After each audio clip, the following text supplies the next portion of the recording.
আজ হলো মঙ্গলবার। ভোরবেলা ঘুম থেকে উঠে রান্না করার আগেই কিছু কাজ গুছিয়ে রাখলাম। গতকাল রাতে প্রচণ্ড গরম গেছে। বাইরের ওয়েদারটা আজকে বেশ ভালো। গত রাতে ওর টেবিলটা অগোছালো করে রেখে দিয়েছিল, ওটাই আগে গুছিয়ে নিলাম। এই মাটির পাত্রটা আমার হাজবেন্ড শখ করে কিনে এনেছিল। এরপর ফিল্টারে একটু পানি দিয়ে দিলাম। ব্রেকফাস্ট করার জন্য একটা ডিম পোচ করে নিলাম। এর অমলেটটা এপাশ ওপাশ ভালো করে একটু ফ্রাই করে নিলাম। সুন্দর একটা কালার এসেছে। ঋতুর জন্য এই ব্রেকফাস্টটা আমি রেডি করলাম। যাই ওকে দিয়ে আসি।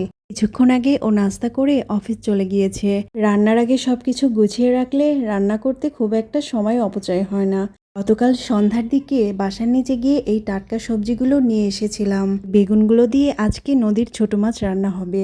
আমার হাজবেন্ড, ঋতু, আমি সবাই বেগুন দিয়ে এই মাছটা খেতে দারুণ পছন্দ করি। বেগুনটা আমি স্লাইস করে কেটে নেওয়ার পরে একটা আলুর খোসা ছাড়িয়ে এটাও স্লাইস করে কেটে নেব।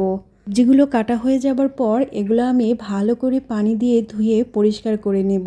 তারপর কড়াইতে তেল দিয়ে ছোট মাছগুলো রান্নার জন্য প্রথমে আমি কিছু মশলা যা প্রতিদিন দিয়ে রান্না করি সেগুলো কষিয়ে নিয়ে তরকারিটা আবারও ভালো করে কষাবো।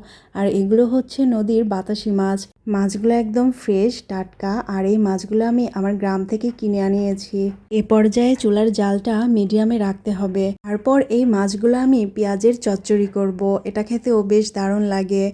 এই তো আমার রান্না হয়ে গিয়েছে। আপনারা সবাই ভালো থাকবেন।